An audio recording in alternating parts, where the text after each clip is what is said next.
Kassav, le grand groupe. Alors j'ai un petit peu parlé de Jocelyne Béroir, etc. Mais j'ai envie qu'on revienne un petit peu sur le groupe Kassav, hein. Bon, tout le monde connaît, hein. Dernièrement, enfin il y a quelques années maintenant, ça fait 2 ans, Jacob Devarieux a disparu.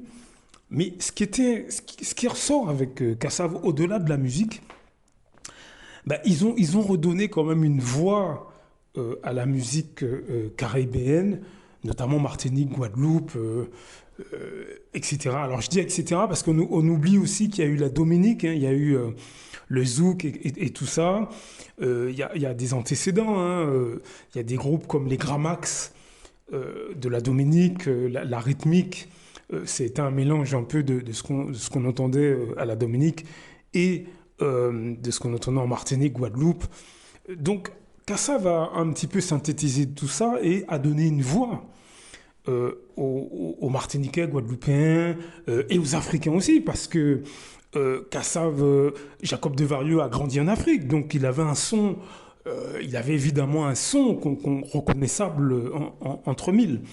Mais ce que je veux mettre en avant, c'est il y avait la notion d'être fier de ce qu'on est. Et c'est ça qui a propulsé, derrière la musique, hein, c'est ça qui a propulsé Kassav dans le secteur de la musique. Donc c'était pas ça n'a jamais été des militants politiques, mais d'une certaine manière, ça a été des militants musicaux. Même si j'ai appris dernièrement que au final, ce sont pas des millionnaires, hein, Kassav, individuellement, ce sont pas des millionnaires. Mais bon, ça c'est un autre débat. Je vous parle de ça parce que, vous savez, cette histoire de racisme en France, on a vu hein, les élections dernièrement, etc. Mais vous savez, concernant les Antillais et les Africains, c'est une catégorie hein, d'Africains et d'Antillais en France qui amplifie et qui attise le racisme. Vous savez que, je vous ai déjà expliqué, hein, si vous regardez la première centaine de vidéos sur cette chaîne, euh, je vous ai déjà expliqué qu'il y a une catégorie en France, mais dans tous les pays d'Occident, hein, vous avez une catégorie d'afrodescendants qui ont du mépris pour leur race et culture. Ces gens se trouvent beaucoup, beaucoup, beaucoup en France. Bon, bien sûr, dans nos pays, hein, que vous soyez Afrique, Caraïbes, etc., ils sont présents. Mais en France, ces gens vont encore beaucoup plus loin. Et pour couillonner l'ensemble de leurs compatriotes en France, ces Africains ou ces Afro-Antillais, hein, tout pays confondu, natifs ou d'origine, hein, ils utilisent le non-dit. C'est-à-dire que quand ils sont au sein de l'espace public, ils méprisent leur race et leur culture avec toute une somme de comportements et de manières de mépris vis-à-vis de leurs semblables. Lorsqu'ils prennent le bus, lorsqu'ils sont dans le métro, ils marchent sur les trottoirs, etc., ils regardent leurs semblables avec mépris et dédain. Et ils font bien comprendre à l'ensemble de la société française que bah, ces gens-là, c'est des orang-outans, c'est pas la peine, moi je suis pas avec eux. Mais il faut bien comprendre que cette attitude de mépris et de dédain que beaucoup hein, de Martiniquais natifs d'origine, Guadeloupéens natifs d'origine, Guyanais natifs d'origine ou Africains natifs d'origine, que ces gens ont, eh ben, il faut bien comprendre que ça a des répercussions sociétales. J'ai déjà parlé des répercussions économiques que ça a sur nous hein, en tant que communauté, mais aussi dans nos pays d'origine. Hein. Ça nous divise, ça sème de la confusion, ça désorganise complètement le monde antillais ou le monde africain ou le monde afro-antillais, hein, parce qu'on ne sait plus à qui se fier. Mais il faut comprendre que d'un point de vue sociétal, au sein des sociétés européennes, notamment en France, ça désorganise la société, d'une certaine manière. Parce que les gens les voient. Les gens voient un afrodescendant, un Martiniquais qui crache sur l'ensemble des Noirs qui l'entourent, dans le métro, dans le bus à Paris ou ailleurs. Ben les gens le voient, ça. Les gens le voient, ça finit par se voir. Hein. Des gens qui ne s'aiment pas entre eux, ça finit par se voir. Des gens qui ne travaillent pas entre eux, ne savent pas travailler entre eux. Des gens qui sont censés faire partie d'une même communauté. Je sais que ça répugne beaucoup de Noirs français, le mot communauté. Alors on va peut-être changer pour éviter que ces gens-là salissent leur moquette hein, en m'écoutant. des groupes de gens qui sont censés partager la même culture ou les mêmes traits physiques et qui ne s'aiment pas et qui, au sein de l'espace public, comme le font beaucoup de Martiniquais, Guadeloupéens, Congolais, Ivoiriens, etc., se crachent dessus avec un visage de mépris et de dédain, où les gens se font, comme je l'ai déjà dit, hein, des incivilités entre eux, etc. Mais des incivilités qui sont silencieuses, hein, c'est-à-dire que les gens ne se font pas de cadeaux, et ça se voit. Des gens qui ne s'aiment pas entre eux, ça se voit. Hein. Mais vous imaginez bien que, par exemple, en France, ça a des répercussions, tout simplement. Parce que les gens qui nous voient se regarder comme ça entre nous, mais beaucoup sont malveillants. Qu'est-ce qu'ils vont faire? Ils vont en profiter. Hein. C'est pour ça que à la Martinique, vous avez énormément de gens qui viennent, qui achètent des terrains, ils font tout ce qu'ils veulent. Ils se comportent comme des coloniaux en Martinique. Mais pourquoi? Mais tout simplement parce qu'ils ont vu en France comment les Martiniquais entre eux se traitent, les Guadeloupéens entre eux se traitent, les Africains entre eux se traitent. Donc ils ont un sentiment de supériorité. Et puis, comme je l'ai déjà dit, vous avez beaucoup de Martiniquais, Guadeloupéens, Guyanais, Congolais, Africains, de tous bords, hein, afrodescendants de tous bords, qui crachent sur leur pays d'origine et leurs semblables parmi les autres races. Je l'ai déjà expliqué ça. Mais vous imaginez bien que tout ça, ça a des répercussions catastrophiques sur les sociétés occidentales, notamment en France. Parce que les gens se disent, mais si eux-mêmes, ils crachent sur leur patrimoine, pourquoi nous, on se gênerait? Pourquoi nous, on se gênerait? Lorsque des propos racistes sont tenus par des politiciens en France, mais pourquoi ils se gêneraient si, dans leur entourage, ces gens-là ont des Antillais ou des Africains qui parlent comme ça? Est-ce que vous voyez ce que je veux dire? La preuve, vous avez eu aucun noir français connu qui a vraiment réagi à ce type de propos. Est-ce que vous voyez ce que je veux dire? Est-ce que vous voyez ce que je veux dire? Et le vrai problème en France, mais dans tous les pays d'Occident, c'est que depuis plusieurs générations, hein, depuis les débuts de la colonisation, mais vous avez des Noirs francophones ou français, je ne sais pas comment on dit, qui ont largement craché sur leurs origines. Largement craché sur leurs origines. Méprisé complètement. Ça, c'était dû au fait que lorsqu'ils ont colonisé nos pays, ils ont institué, vous savez, des espèces de castes. Donc il y avait le noir intégré, il y avait... Bon, et ça a perduré encore aujourd'hui. Ça perdure encore aujourd'hui.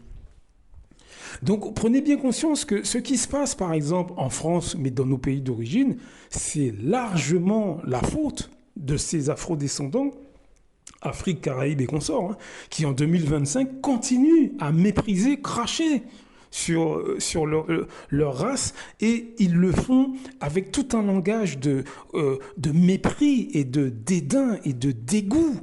Quand ils sont, par exemple, en France, ils sont, comme je l'ai dit, au sein de l'espace public, ils regardent leurs semblables comme si c'est des crachats ambulants. Ils ont du mépris, ils ont une bouche qui se déforme de mépris et de dédain. Quand ils sont par exemple, hein, sur le quai du métro, et puis ils voient un de leurs semblables, c'est comme s'ils voyaient une bouse de vache.